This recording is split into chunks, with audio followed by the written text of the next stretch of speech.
Oke, assalamualaikum warahmatullahi wabarakatuh. Ya, bertemu lagi dengan saya, yaitu dengan pelajaran produk kreatif dan kewirausahaan. Sebelum kita mulai, alangkah baiknya kita berdoa terlebih dahulu supaya materi kali ini yang saya ajarkan supaya bisa paham semuanya. Oke, berdoa dimulai. Berdoa selesai. Oke. Sebelum kita mulai lagi, yaitu tetap kalian di rumah, jaga jarak, tetap pakai masker. Oke. Nah, selanjutnya materi yang akan kita bahas adalah analisis peluang usaha dan perancangan produk usaha. Nah, untuk kompetensi dasarnya yaitu menganalisis peluang usaha, produk, barang, atau jasa. Ya, merencanakan produk usaha. Nah, di materi ini yaitu terdapat analisis peluang dan usaha dan perencanaan produk usaha. Nah, di analisis peluang dan peluang usaha itu terdapat peluang usaha, risiko usaha, analisis peluang usaha. Ya, peluang usaha kemarin kita sudah bahas. Sekarang kita akan melanjutkan resiko usaha. Ya, resiko usaha, analisis peluang usaha, terus pengertian perencanaan produk. Ya, tujuan dan fungsi perencanaan produk. Proses perencanaan produk usaha.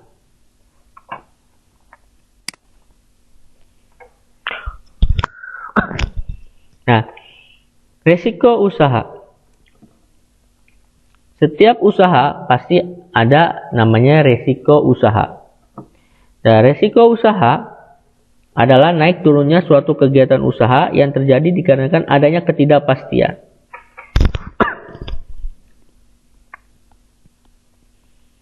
Nah, resiko usaha itu ada beberapa yang akan kita bahas. Pertama, jenis-jenis resiko.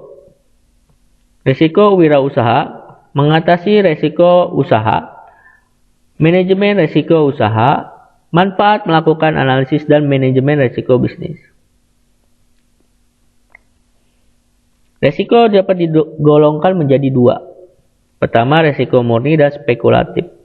Resiko murni yaitu menyebabkan adanya kerugian dan tidak akan menimbulkan suatu keuntungan. Ya, pada dasarnya karena adanya ketidaksengajaan dan dapat dicegah dan tidak dapat dicegah. Ya. Misal, kerugian akibat dari karyawan mogok, kerugian markup anggaran, kerugian akibat pencurian.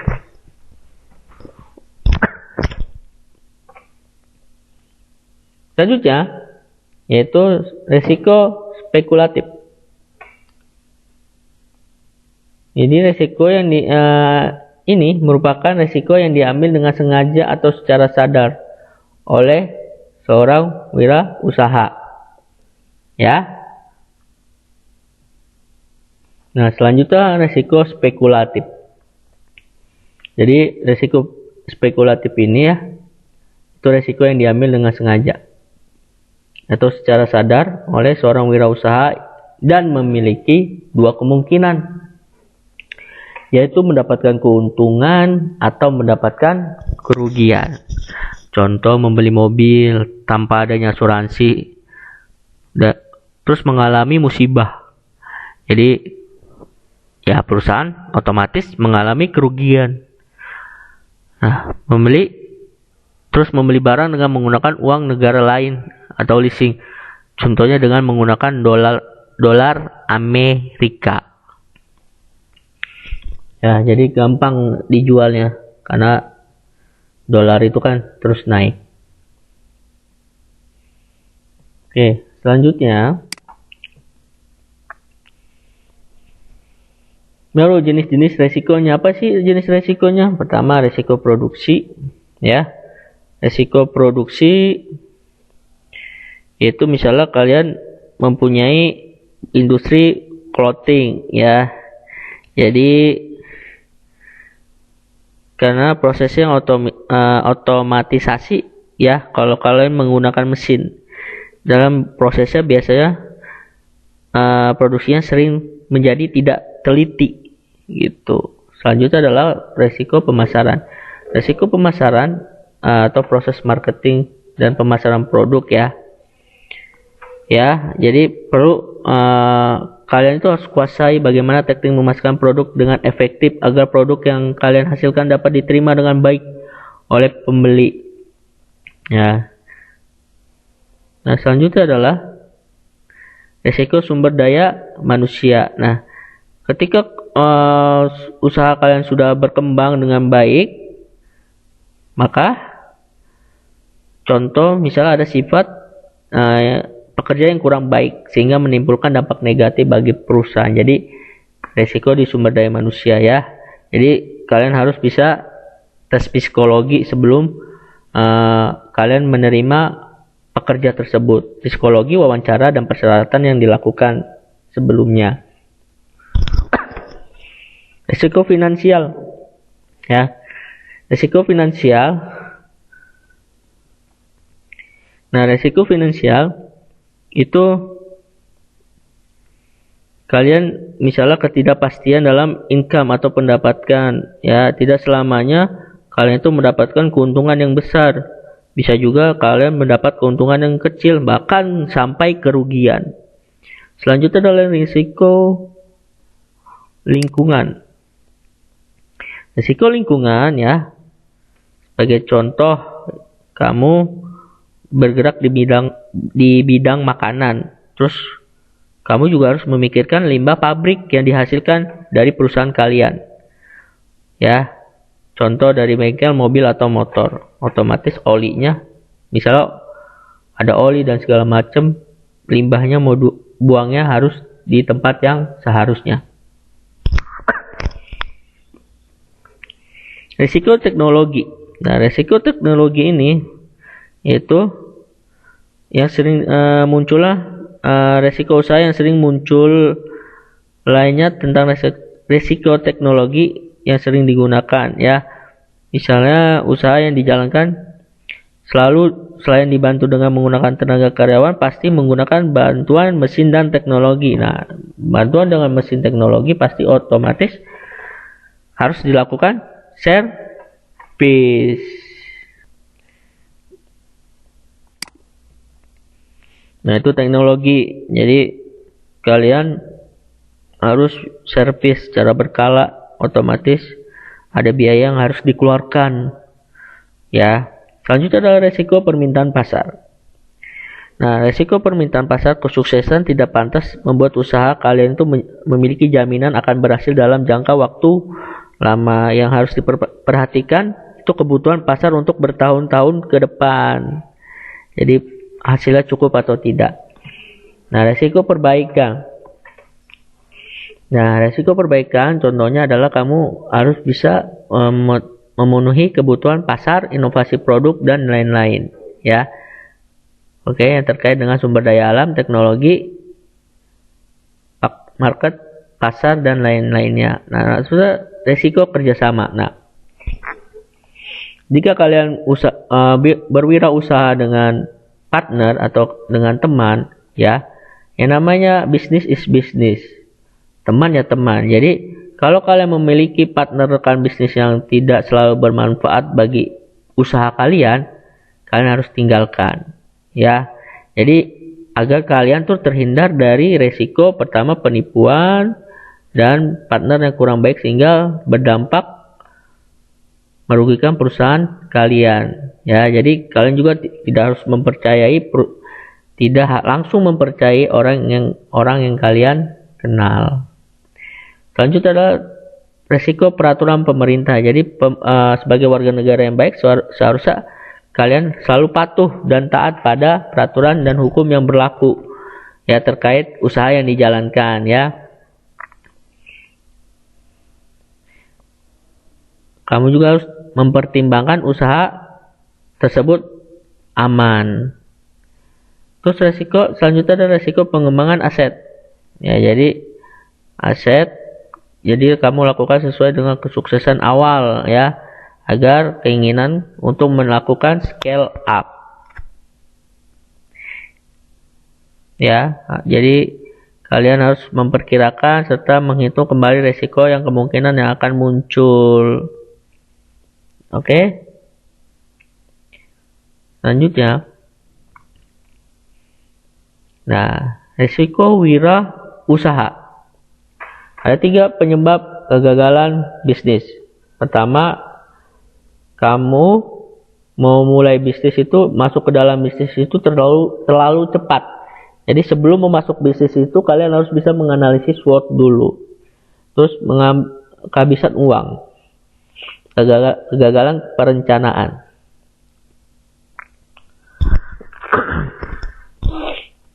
Nah, selanjutnya adalah mengatasi resiko usaha. Nah, mengatasi resiko usaha itu apa aja? Bisa melakukan pengamatan mengenai hambatan-hambatan yang muncul. Sebagai wirausaha harus mampu memiliki peluang bisnis sesuai dengan kemampuan dan minat yang dimiliki.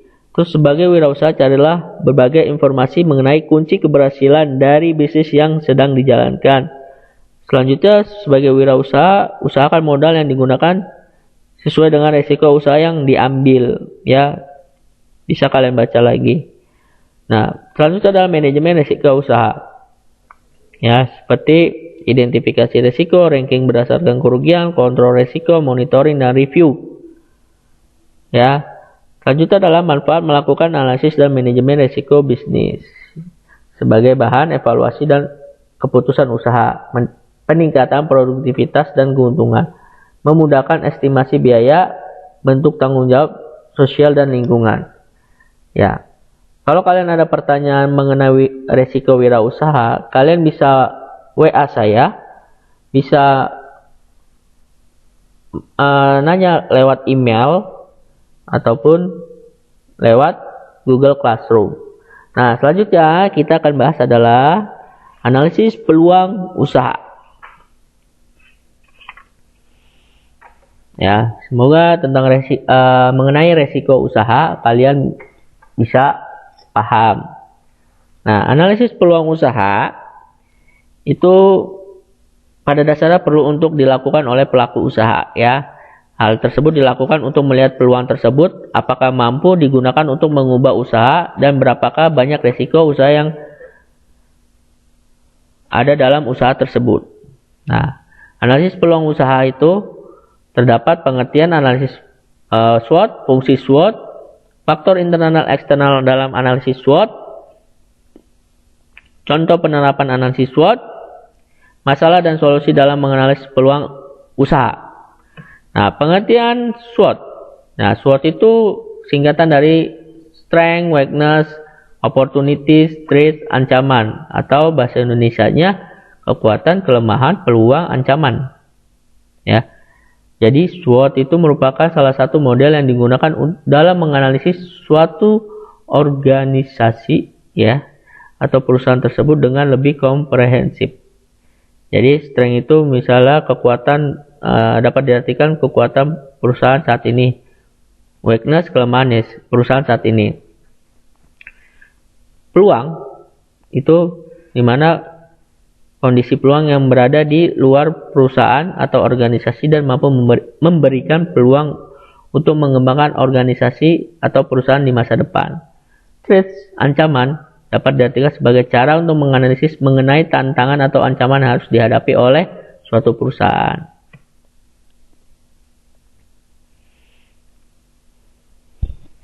Nah, fungsi SWOT. Nah, fungsi SWOT pada dasarnya digunakan untuk melakukan analisis mengenai kondisi di mana akan dibuat suatu rencana untuk melakukan suatu atau memutuskan sebuah strategi. Ya, pertama,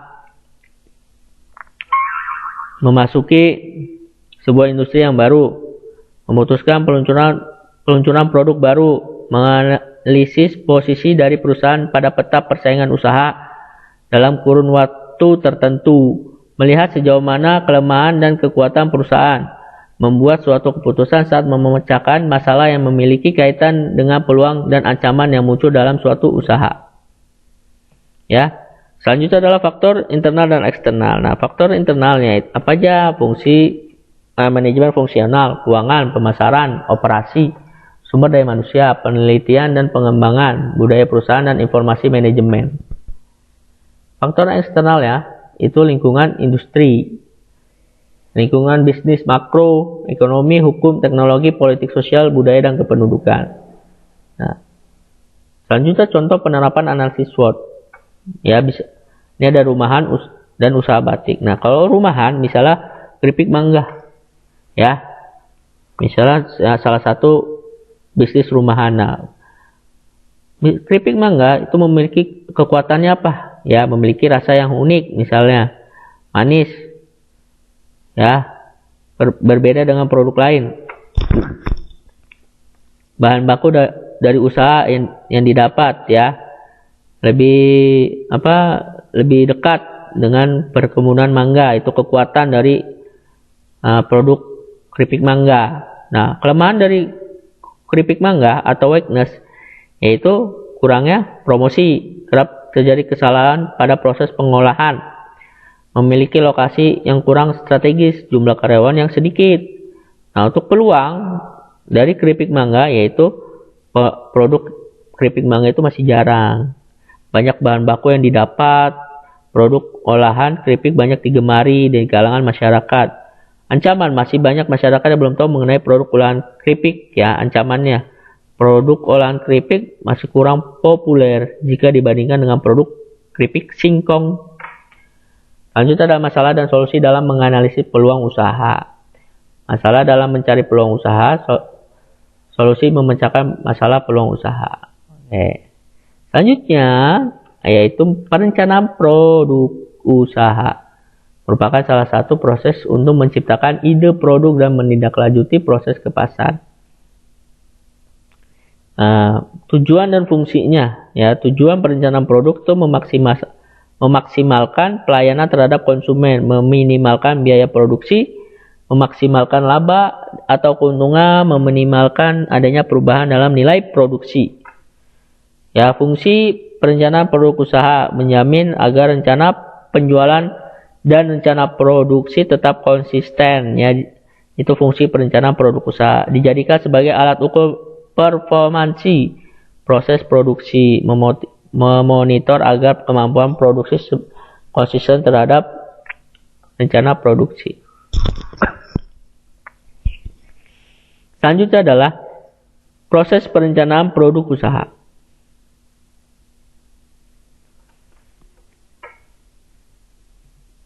Nah, selanjutnya proses perencanaan produk usaha. Nah, ada ide generation ya.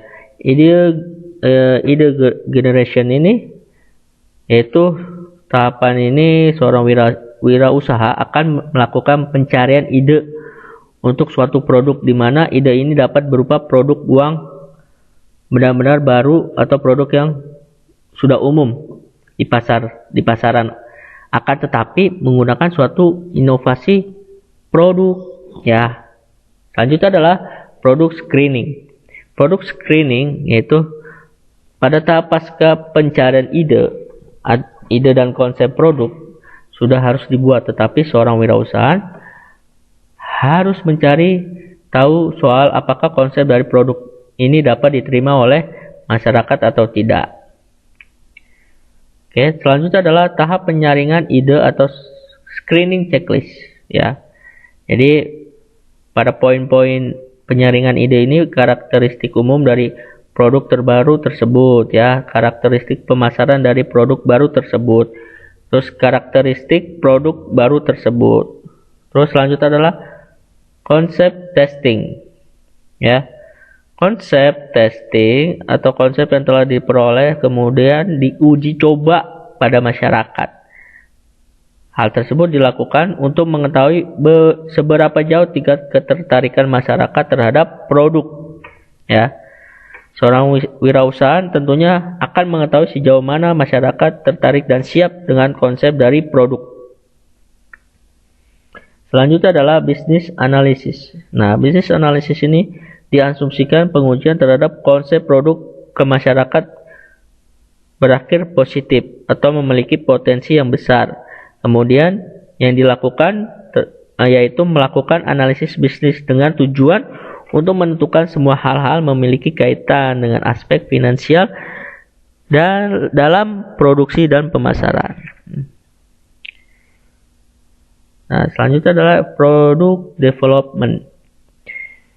Yaitu setelah produk dianggap cukup baik untuk dikembangkan, wirausaha akan melakukan product development. Konsep yang tadinya masih berubah ide dan rancangan mulai dikembangkan menjadi bentuk fisik, di mana akan dilakukan analisis yang mendalam mengenai kemungkinan pemasaran produk. Hal tersebut dikarenakan telah berbentuk fisik, sehingga perencanaan produk dapat dilakukan dengan mendetail. Tes marketing terakhir pokoknya tes marketing itu menjadi suatu produk yang utuh dan siap untuk diuji cobakan ke pasar yang potensial. Kalau ada pertanyaan yang kalian kurang pahami, silakan menghubungi saya. Kalian kalau kurang paham bisa nanya ke saya, dan juga bisa mencari referensi buku yang lain ataupun media-media pembelajaran yang lain. Oke. Sekian, terima kasih. Semoga materi ini bermanfaat dan juga tetap patuhi protokol kesehatan. Semoga lagi kita akan bertemu, mungkin kita akan bertemu lagi, bisa bertatap muka lagi. Dan semoga corona ini cepat berlalu. Terima kasih. Assalamualaikum warahmatullahi wabarakatuh.